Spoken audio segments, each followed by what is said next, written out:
Hello guys, मेरा नाम प्रवीण कुमार प्रजापति है। आप लोगों के इस यूट्यूब चैनल पे आप लोगों का स्वागत है। आज का जो हमारा टॉपिक है वह टेंस का दूसरा पार्ट है। इसके पहले हमने प्रेजेंट इंडेफिनिट टेंस के साधारण वाक्य और नकारात्मक वाक्य बताए थे। अब ये हमारा जो दूसरा लेक्चर है उसमें प्रश्नवाचक वाक्य और प्रश्नवाचक प्लस नकारात्मक वाक्य को बताने की कोशिश करेंगे। ठीक है, तो लेक्चर यानी कि टॉपिक को अपने स्टार्ट करने से पहले आप लोगों से एक रिक्वेस्ट है कि अगर वीडियो अच्छी लगी तो लाइक करिएगा, चैनल को सब्सक्राइब करिएगा और ज़्यादा से ज़्यादा अपने दोस्तों तक शेयर करिए। ठीक है, तो चलिए चलते हैं अपने टॉपिक पे। तो आज का जो हमारा टॉपिक है वह इंट्रोगेटिव सेंटेंस है, जिसे हिंदी में प्रश्नवाचक वाक्य कहते हैं। ठीक है, अब हमारी पहचान की बात आती है, यानी कि जैसे हमारी पहचान होती है उसी तरह इस सेंटेंस की भी कोई पहचान तो होनी चाहिए कि हम कैसे पहचानेंगे कि यह हमारा जो है सेंटेंस प्रश्नवाचक का है कि नकारात्मक का है या फिर प्रश्नवाचक प्लस नकारात्मक का है। इसकी पहचान तो होनी चाहिए ना। तो ठीक है, उसकी पहचान क्या है? तो जब वाक्य में कब, क्यों, कैसे, कब, क्यों, कैसे, कहाँ, क्या आदि शब्द आते हैं, आदि प्रश्नवाचक शब्द आए तो वहाँ पे प्रश्नवाचक वाक्य कहलाता है। ठीक है, कब, क्यों, कैसे, कहाँ, क्या, ये आदि प्रश्नवाचक वाक्य हैं। ये प्रश्नवाचक वाक्य हैं और प्रश्नवाचक वाक्य प्रश्नवाचक वाक्य में आने ही चाहिए। ठीक है, जब ये इतने वर्ड वाक्य में आ जाएं तो समझ लेना कि वहाँ पे हमारा कौन सा सेंटेंस है, प्रश्नवाचक वाक्य है, यानी इंट्रोगेटिव सेंटेंस है। ठीक है, अब इंट्रोगेटिव जो सेंटेंस होता है वह हमारा दो प्रकार से बनाते हैं। ठीक है, एक जो है जब प्रश्नवाचक वाक्य के बीच में हो, जब बीच में हो, ठीक है, और एक जब है शुरू में हो।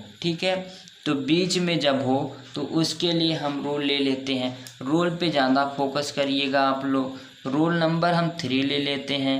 रूल नंबर 2 तक हमने फर्स्ट वीडियो में देखा। जो लोग पहली वीडियो नहीं देखे हैं वो जाके डिस्क्रिप्शन बॉक्स से जाके देख लें। ठीक है, हम लिंक इस वीडियो में दे देंगे। रूल नंबर जो हमारा 3 है वह क्या है, यानी कि सबसे पहले हम क्या लिखते हैं, सब्जेक्ट लिखते हैं, तो सब्जेक्ट ही लिखेंगे प्लस उसके बाद क्या लिखेंगे उसके बाद लिखेंगे यहाँ पे जब प्रश्नवाचक शब्द वाक्य के बीच में हो। तो जब प्रश्नवाचक वाक्य बीच में हो तो उसकी अंग्रेजी सबसे पहले लिखते हैं। ठीक है, जब प्रश्नवाचक वाक्य बीच में हो तो यहाँ पे हम लिख देते हैं, जब प्रश्नवाचक वाक्य बीच में हो, प्रश्नवाचक वाक्य बीच में हो तब उसकी अंग्रेजी सबसे पहले लिखते हैं, सबसे पहले लिखते हैं। ठीक है, तो रूल अब देख लेते हैं। रूल क्या हमारा बनेगा, जब प्रश्नवाचक की अंग्रेजी मतलब प्रश्नवाचक शब्द वाक्य के बीच में हो तो उसकी अंग्रेजी सबसे पहले लिखते हैं। तो सबसे पहले हमने लिख दिया प्रश्नवाचक। अब उसके बाद क्या आता है, हेल्पिंग वर्ब हमारी आती है। हेल्पिंग वर्ब मतलब सहायक क्रिया।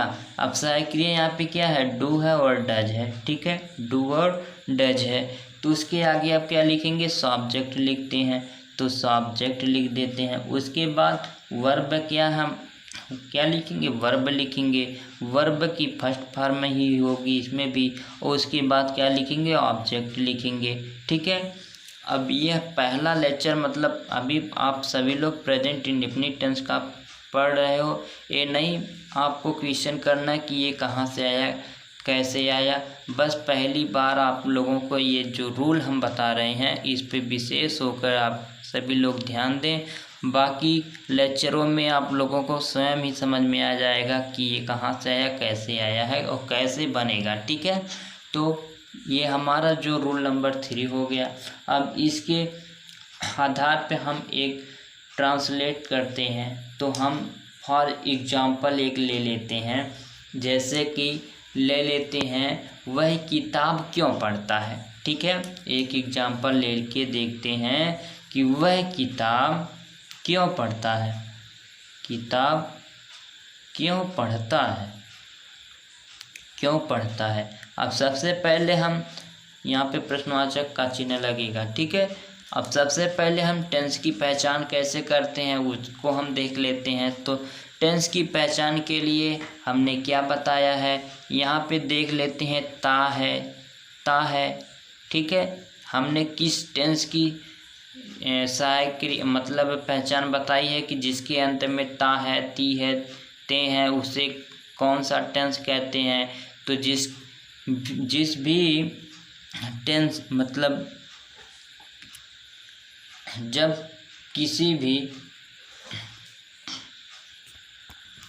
जब भी हिंदी वाक्यों के अंत में ता है, ती है, ते हैं आदि शब्द आए तो वह हमारा कौन सा टेंस होगा, प्रेजेंट इंडेफिनिट टेंस होगा। ठीक है, तो हमारा ये कौन सा टेंस हो गया, प्रेजेंट इंडेफिनिट टेंस हो गया।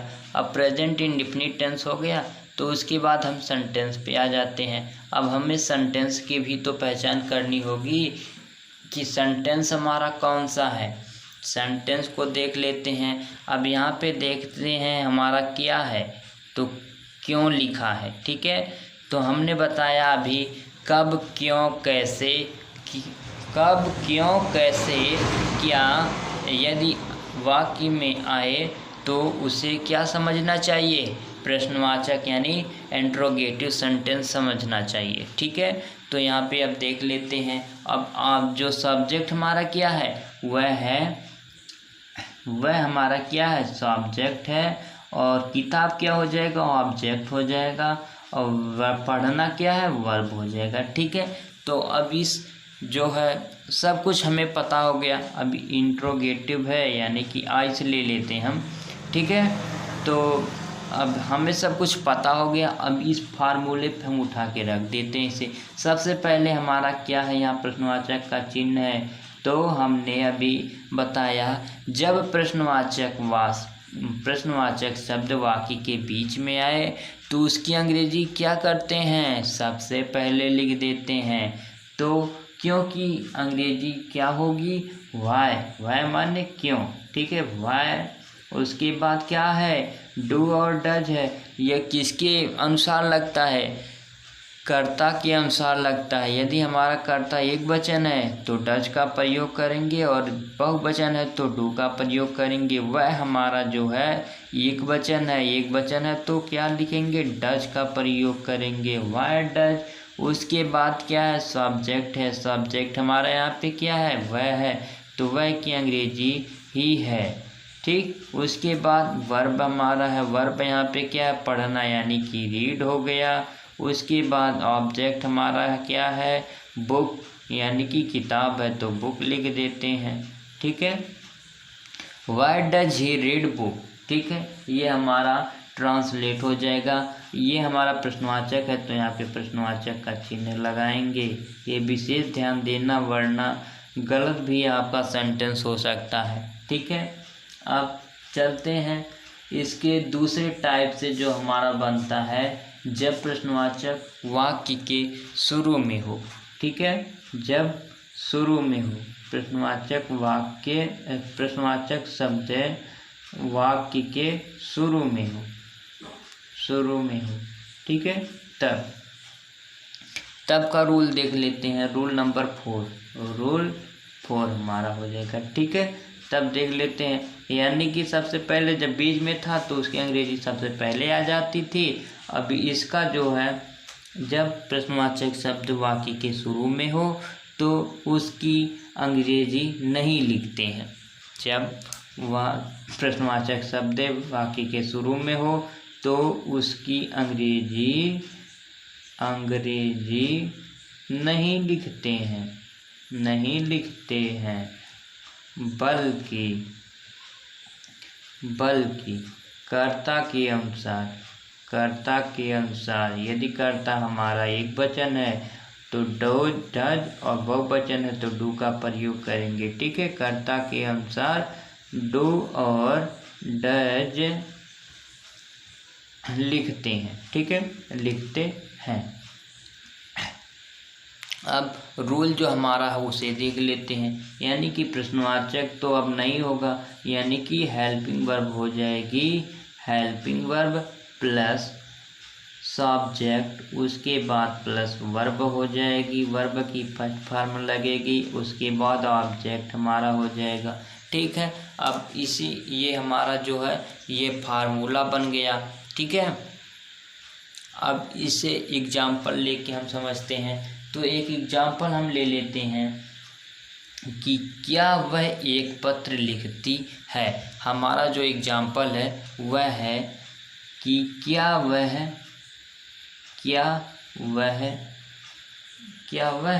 एक पत्र लिखती है। अब सबसे पहले किसकी हम पहचान करेंगे? टेंस की पहचान। तो हिंदी वाक्यों के अंत में ता है, ती है, तो कौन सा टेंस होगा? प्रेजेंट इंडेफिनिट टेंस होगा। और सेंटेंस हमारा कौन सा, उसकी भी तो पहचान करनी चाहिए। तो देखते हैं सेंटेंस में कौन सा शब्द है, यानी कि क्या आया है ना। तो हमने बताया जब, कब, क्यों, कैसे, क्या इत्यादि प्रश्नवाचक शब्द वाक्य में आए तो समझ लेना चाहिए कि जो हमारा सेंटेंस है वह इंट्रोगेटिव यानी कि प्रश्नवाचक है। ठीक है, तो प्रश्नवाचक है। अब प्रश्नवाचक हमारा बीच में है या शुरू में है उसे देख लेते हैं। तो प्रश्नवाचक हमारा जो है वह शुरू में है। अब सब्जेक्ट की पहचान, सब्जेक्ट हमारा वह है, और एक पत्र क्या है? ऑब्जेक्ट है, और लिखना क्या है? वर्ब हो गया। अब इसी को उठा के हम इस फार्मूले पे रख देते हैं। ठीक है, तो हेल्पिंग वर्ब सबसे पहले है, यानी कि जब हमने अभी बताया ना, जब प्रश्नवाचक शब्द वाक्य के शुरू में हो तो उसकी अंग्रेजी नहीं लिखते हैं, बल्कि कर्ता के अनुसार उसकी जगह पे सहायक क्रिया को लिखते हैं। यदि कर्ता एक वचन हो तो डज और बहुवचन हो तो डू का प्रयोग करते हैं। तो वह हमारा एक वचन है तो इसके स्थान पे हम डज लिख देते हैं, डज। उसके बाद क्या है? सब्जेक्ट। सब्जेक्ट हमारा वह है, तो वह यहाँ पे क्या है? लड़की है, लिखती है, तो लड़की के लिए सी का प्रयोग करते हैं। ठीक है, डज सी। उसके बाद क्या? वर्ब है, वर्ब क्या है? लिखना, यानी कि राइट, WRIT। ठीक है, ये राइट माने लिखना। अब क्या लिख रही है? पत्र लिख रही है। कितने पत्र? एक पत्र, तो ए लेटर हो जाएगा, LETTER, और प्रश्नवाचक का चिन्ह लगा देना है। ठीक है, इस तरह से ये हमने अपना इंट्रोगेटिव सेंटेंस भी समाप्त कर दिया। अब एक रूल और बचता है जिसे कुछ टीचर बताते हैं और कुछ टीचर नहीं बताते हैं, तो हम भी कोशिश करते हैं इसे जान लेने की। ठीक है, तो इंट्रोगेटिव प्लस निगेटिव सेंटेंस, यानी कि प्रश्नवाचक प्लस नकारात्मक वाक्य। ठीक है, देख लेते हैं। अब इसकी पहचान जो होगी, पहचान क्या होगी? जब हिंदी वाक्य के अंत में, यानी कि जब वाक्य में कब, क्यों, कैसे, यानी कि प्रश्नवाचक शब्द है, ये हम समझ लेना, ये प्रश्नवाचक शब्द है, प्रश्नवाचक शब्द। ठीक है, तो हम बोल देते, आप सभी लोग लिख लो। जब प्रश्नवाचक शब्द यानी कि कब, क्यों, कैसे, क्या इत्यादि शब्द के साथ नहीं शब्द आए। कौन सा शब्द? नहीं शब्द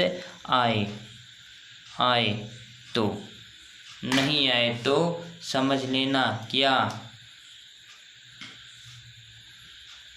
कि प्रश्न जो हमारा सेंटेंस है वह इंट्रोगेटिव प्लस निगेटिव है। ठीक है, अब इसका रूल जो है वह बहुत ही महत्व रखता है सेंटेंस को बनाने के लिए। तो रूल नंबर 5 हम ले लेते हैं। तो रूल नंबर 5 हमारा क्या होगा, अब इसका भी टू टाइप बनेगा। क्योंकि हमारा प्रश्नवाचक वाक्य जो है वह 2 तरह से बनता है, तो ये भी हमारा 2 ही तरह से बनेगा। ठीक है, मैं कोशिश करता हूँ कि इसी लेक्चर में सब बता दें आप सभी को। ठीक है, तो रूल नंबर 5 हम जो ले लेते हैं वह ले लेते हैं जब प्रश्नवाचक शब्द वाक्य के बीच में हो। ठीक है, बीच के लिए हम ले लेते हैं तो प्रश्नवाचक प्लस हेल्पिंग वर्ब और प्लस सब्जेक्ट, और सब्जेक्ट के तुरंत बाद नॉट का प्रयोग करेंगे। ठीक है, प्लस वर्ब और उसके बाद ऑब्जेक्ट ले लेते हैं। ठीक है, अब इसे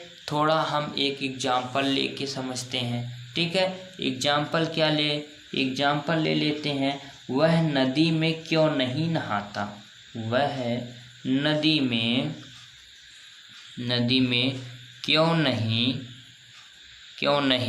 नहाता है। अब टेंस की पहले पहचान कर लेते हैं कि टेंस हमारा है कौन सा, वही प्रेजेंट इंडेफिनिट टेंस है या फिर कोई दूसरा टेंस आ गया। देखते हैं तो ता है लास्ट में। ठीक है, तो यानी कि हमारा जो टेंस है वह प्रेजेंट इंडेफिनिट टेंस का है। ठीक है, तो प्रेजेंट इंडेफिनिट टेंस है। तो अब देख लेते हैं सेंटेंस हमारा कौन सा है। तो देखते हैं वह नदी में क्यों, और उसके साथ ही जो हमारा है वह नहीं शब्द भी आ गया है। तो इंट्रोगेटिव प्लस निगेटिव हमारा सेंटेंस हो गया। ठीक है, तो अब इसमें सब्जेक्ट ऑब्जेक्ट और वर्ब की पहचान कर लेते हैं। तो सब्जेक्ट हमारा जो है वह हो जाएगा वह, और नदी में जो हमारा है वह ऑब्जेक्ट हो जाएगा, और नहाना क्या हो जाएगा, वर्ब हो जाएगा। ठीक है, नहाना वर्ब हो जाएगा। अब इसे उठा के इस फार्मूले पे रख देते हैं। तो सबसे पहले क्या है, प्रश्नवाचक है। जब प्रश्नवाचक शब्द वाक्य के बीच में आए तो उसकी अंग्रेजी सबसे पहले लिखते हैं, तो वाई लिखते हैं, वाई। उसके बाद क्या लिखते हैं, हेल्पिंग वर्ब, यानी कि कर्ता एक वचन है तो डच का प्रयोग करेंगे, वाई डच। उसके बाद क्या लिखेंगे, सब्जेक्ट क्या है, वह। अब देख लेते हैं, लड़का एक लड़की है, नहाता है यानी कि लड़का है तो ही लिख देते हैं, ही। उसके बाद नॉट यानी कि नहीं शब्द भी आया है तो नॉट, सब्जेक्ट के तुरंत बाद लगाएंगे नॉट। ठीक है, नॉट लिखते हैं। उसके बाद वर्ब हमारा जो है नहाना यानी कि बाथ, BATHE, बाथ। उसके बाद कहाँ पे नहाता है, नदी में, तो in the river, RIVER, river, और प्रश्नवाचक का चिन्ह जरूर लगा देना। ठीक है, ये हमारा हो गया। अब उसके बाद एक टाइप और जो हमारा बचता है, जब प्रश्नवाचक वाक्य पहले हो। ठीक है, तो रूल हम केवल बता देते हैं, जब पहले हो प्रश्नवाचक सर, ठीक है, पहले हो। ठीक, तो उसके लिए जो है वही पुराना ही नियम है, बस जो नॉट है शब्द आया है उसे सब्जेक्ट के तुरंत बाद लगा देना है। ठीक है, जब प्रश्नवाचक शब्द वाक्य के शुरू में हो तो उसकी अंग्रेजी नहीं लिखते हैं। ठीक है, बल्कि कर्ता के अनुसार डू और डच का प्रयोग कर देते हैं। ठीक है, तो देख लेते हैं यहाँ पे डू और डच यानी कि हेल्पिंग वर्ब प्लस सब्जेक्ट और प्लस नॉट और प्लस वर्ब हो गया और प्लस ऑब्जेक्ट हो गया। ये हमारा रूल नंबर 6 भी मान सकते हो, ये 6 भी मान सकते हो इसे। ठीक है, तो अब इसी पे जो हमारा मतलब है ट्रांसलेशन का हिंदी अनुवाद करने का होगा, इसी पे उठा के रख देंगे। अब इसी को हम मान लेते हैं, जैसे वह नदी में क्यों नहीं नहाता है, तो इसी का हम रूप बना देते हैं, क्या वह नदी में नहीं नहाता है। अब इसी का बना लो। ठीक है, तो क्या हो जाएगा, अब जब क्या शब्द वाक्य के शुरू में आया तो उसकी अंग्रेजी नहीं लिखते हैं, बल्कि कर्ता के अनुसार डू और डज का लिखते हैं। तो एक वचन कर्ता है तो डज लिख लेते हैं, ठीक है, डज। उसके बाद क्या है, उसके बाद सब्जेक्ट हमारा ही है तो ही लिखेंगे। उसके बाद नॉट है, नॉट तुरंत लिखेंगे, प्लस उसके बाद क्या, वर्ब हमारा क्या है, बात है तो बात लिखेंगे। उसके बाद क्या है, ऑब्जेक्ट है तो इन द रिवर हो जाएगा, इन द रिवर, RIVER, प्रश्नवाचक का चिन्ह। इस तरह से हमारा ये प्रेजेंट इंडेफिनिट टेंस जो है समाप्त होता है। अब मिलते हैं आप लोगों से नेक्स्ट वीडियो में पास्ट इंडेफिनिट नहीं, प्रेजेंट कंटीन्यूअस टेंस में, ठीक है। आप लोगों से एक रिक्वेस्ट है, उसे याद रखिए। कौन सा रिक्वेस्ट है कि अगर वीडियो अच्छी लगे तो लाइक करिएगा, चैनल को सब्सक्राइब करिए और ज़्यादा से ज़्यादा अपने दोस्तों तक शेयर करिए, ठीक है।